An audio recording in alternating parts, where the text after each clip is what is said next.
Enclosed by the Pearl River estuary and the South China Sea, Hong Kong is a fast-moving, culturally vibrant city, both day and night.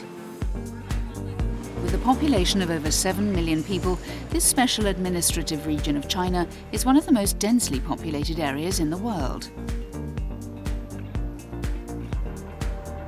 It's also home to more skyscrapers than any other city. The International Commerce Centre here stands some 100 metres taller than New York's Empire State Building, while around 200 buildings have in excess of 50 floors. Everything is big. And when it comes to sport, nothing is bigger than horse racing.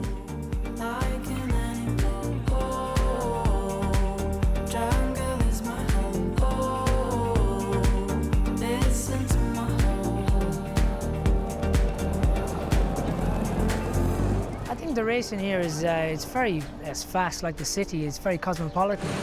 You can obviously hear the other horses around you, the thundering of the hooves, the breathing. The grandstand is really close to the track, so you really feel the crowd and cheer you on up the straight.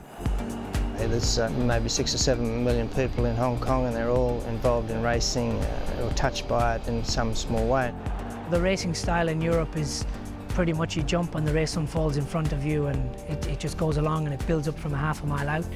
Whereas here is very emphasis on speed, gate speed and tactical awareness.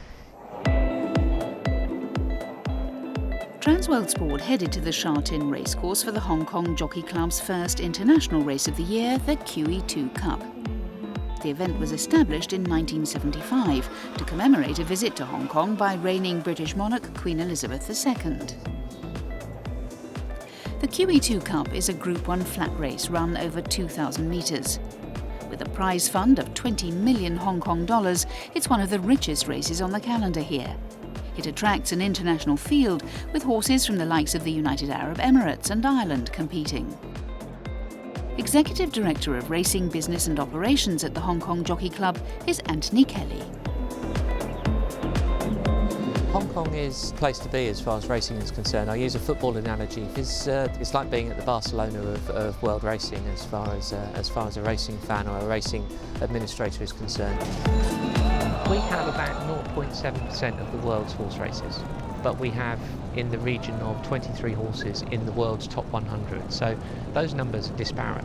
They just don't reconcile together. So you can tell from there that if we are at the top table. If we're not the chairman, then we're pretty close to being the chairman. Over 1,200 horses are based in Hong Kong, including the John Moore-trained Designs on Rome. The gelding ranks in the top 10 in the world. He won both the QEII Cup and the Hong Kong Derby in 2014. Designs on Rome is one of 3 runners for John Moore in this year's QEII Cup, the others being Helene Happy Star and Hong Kong Derby winner Werther.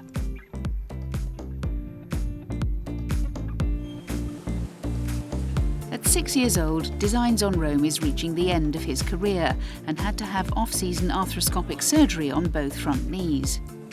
The Hong Kong Jockey Club provides around-the-year veterinary support to all of Hong Kong's horses, something that trainer John Moore acknowledges as key. Well, you've got to remember to be a good horse trainer, you need a good team behind you. And over the years, we have managed to put together a very, very good team with very good feedback, with passion, so forth. And for that reason, I'm able to set up training programs, entries, and so forth that keep the horse, keep our stable horses in the right frame of mind. 66-year-old Australian Moore has been training out of Hong Kong for over 40 years.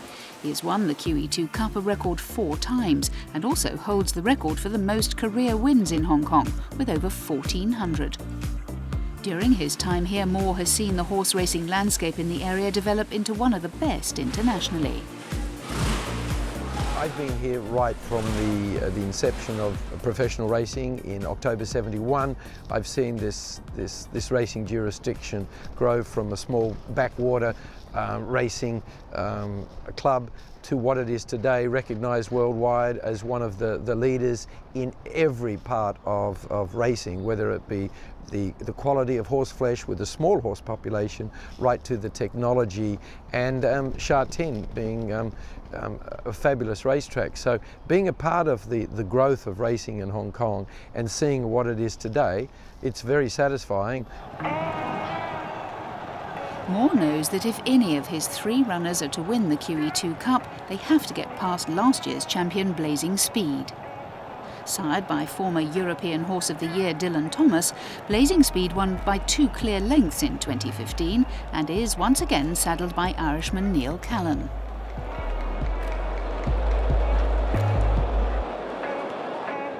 Yeah, the QE2, like, it's my biggest win in my career so far. You know, especially coming to Hong Kong from England, which most jockeys had struggled to do in the past, and to come and in my second season win the QE2 on Blazing Speed, magnificent achievement and an amazing feeling. You know, it's an even stronger race than it was last season, so it's going to be tougher to win, and it's drawn the attention of worldwide people to come and race here for that race. So it's a very big race to look forward to. John Moore's designs on Rome and Werther go from gates 2 and 5 respectively, while Blazing Speed is in 3. The Tony Cruz-trained Helene Superstar sets a strong early pace at the front on rain-softened ground.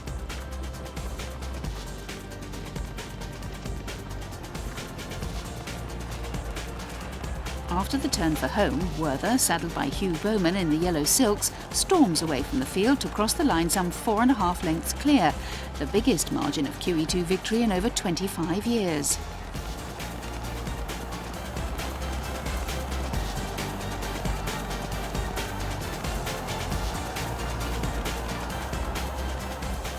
'13 champion Military Attack and last year's winner Blazing Speed place 2nd and 3rd.